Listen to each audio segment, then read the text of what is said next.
Hey guys, Christina here, and today I'm going to give you a look at The Good and the Beautiful's Level 2 Language Arts.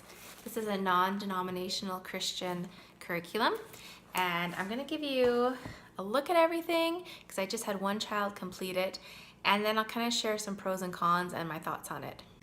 So here's a quick look at it. So it contains literature, grammar and usage, punctuation, art, geography, spelling, vocabulary, and writing, all in one curriculum, all together. Now, this is a level 2. This is not, they go by levels, not grades. So level 2, they say, is about advanced grade 2. However, there is an assessment you can do to find out where your child would place and information on placing your child correctly. So I'll kind of just have a quick look through here for you. So it starts off with an at a glance telling you what you're going to be covering in each of those categories. It gives you the lesson numbers and what's covered and the page numbers. There are 123 lessons in here. Now, one thing to keep in mind, which you'll see here in a sec, this does not mean days. So the lessons are all varying lengths, and it's not meant to be done a lesson a day. And I'll explain that in a minute. So there's some information about the course here. Commonly asked questions. Now, things you need. So there's a level 2 course book, that's this one. Level 2 course companion, which is this. Phonics cards, which I have over here. And there's quite a few of them. And the level 2 reader. It says it's optional but strongly suggested. This is what the reader looks like. There's short stories, there's color. My son enjoyed it. So that's what that looks like. Then you also need these books. The Beatinest Boy by Jessie Stewart. Sarah Plain and Tall by Patricia McLaughlin, I think. Prairie School by Abby. And Lumber Camp Library by Natalie Kinsey Warnock. So you do need to get these books as well, whether from your local library or such, to go along with this course. So it's important that you know that. Some other things, you're going to have a historical fiction book, which I will get to that in a minute. I'll show you. You also need a 3-ring binder to use as my book of stories and writings. That's what we just used, a 3-ring binder. You also need, of course, pencil, eraser. You need a highlighter as well. So here it talks about how to get started and how to teach each day. So they suggest that you do the reader for 20 minutes. You practice the spelling words for 5 to 10 minutes. The child practices the phonics cards for 5 minutes. They practice the sight word ladders for 5 minutes. They work on the course book for 30 to 40 minutes. So they suggest that you set a timer and you just do, if it's half a lesson or 2 lessons, whatever you do in that time, that's how you do it. That did not work for my children, especially the child who did this level. So we did it by lessons. So we did it a little differently. There is also some poetry memorization. My son, because he was catching up a bit, filling in some grammar and a little bit of spelling, he did not do the poetry memorization. He went through this in about 5 months, just under 5 months. He's going to move on to level 3 next, and he will take that a little slower and do my poetry memorization then. So there's no answer key included, and some information here about not rushing through it. Making it work with multiple children, and just some other suggestions there. So you start by doing a course reading assessment. Again, the beauty of homeschooling, you choose if you want to do that or not, up to you. And then here's an example of a lesson. I'll show you here. So there's one lesson. There's an example of a worksheet. I love the art that they have included in here. It's really beautiful. So I'll just go through and show you. You also need a globe or a map accessible because you're going to do geography. There's just gorgeous art in here. So you can see it is very interactive. They are writing in most of the pages. Sentence diagramming. It is quite advanced. They're covering quite a bit. So in the back here, this is the reading challenge, historical fiction. So they have some laid out for you here that are their suggestions.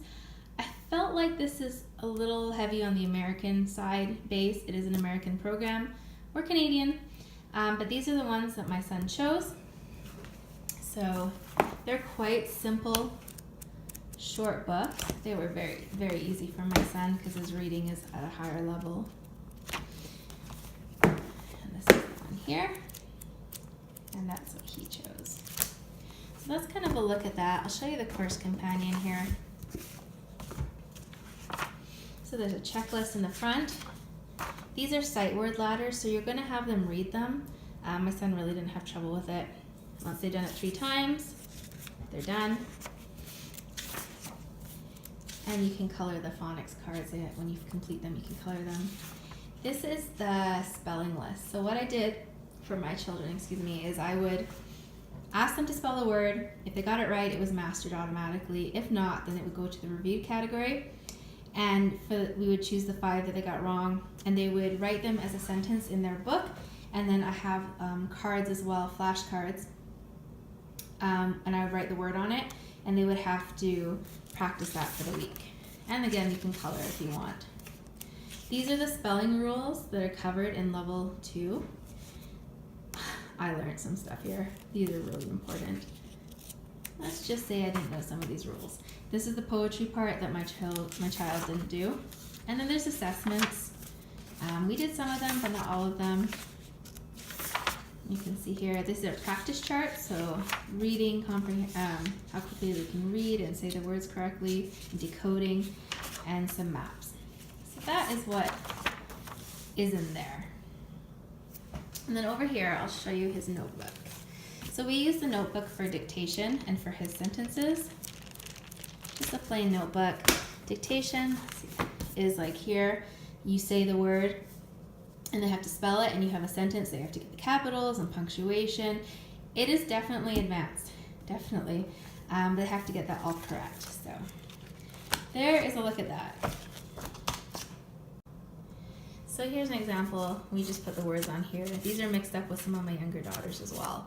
So these aren't all level 2 words, but we just did that. And I just wanted to show you, my younger daughter has a set of these as well. She's not using the whole amount, but you can put them on 3-ring as well. And they're nicely like that laminated type stuff. And these ones here, these were purchased from the company. So they're the wire bound, which it held up pretty well. It's not too bad. But these did come wire bound. So pros and cons. Obviously a pro is that you are covering so many subjects all at once. It's in one book and it corresponds to each other. Like, it's logical, it makes sense. They go together, they correspond. So that is a big pro for me. You're using references to the Bible. You're using uplifting quotes. There's, I believe, some of McGuffey's readers in this level. You have all the Christian values. That is a pro for us and for our family. Another pro is that if you are going to download the PDF version, it's completely free. Like, how great is that? If you're going to purchase from the company, it is very affordable. If you're like me and in Canada, the shipping, I highly recommend using a border service to at least reduce that cost, because the shipping can be brutal. The cons. I don't like having the answer key in the book. So here's an example. It's right here. So you're meant to cut it. But I would much prefer if they had put the answer key like in the course companion or something different. That's my choice or my preference. Some of the books are kind of older, which makes them a little more difficult to find. And also the lesson length, like I said, I'd prefer that they were set lesson lengths. But if you do it the way that the program is set up, it doesn't really matter the lesson length. Depends how you use it. So I really like the program. The pros definitely outweigh the cons for us. I have 3 other children using different levels of the Good and the Beautiful. We have tried 4 other language arts programs. No, 3 others.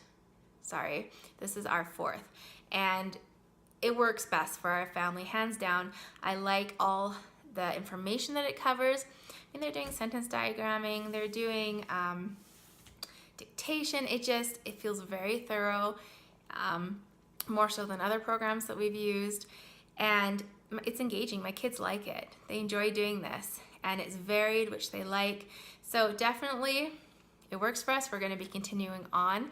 I'd love to hear your comments, though. If you have any questions or if you've used this level, or there's anything I didn't cover, leave it down in the comment section down below and I'll answer it for you. Otherwise, I hope that this finds you having a great day. Take care.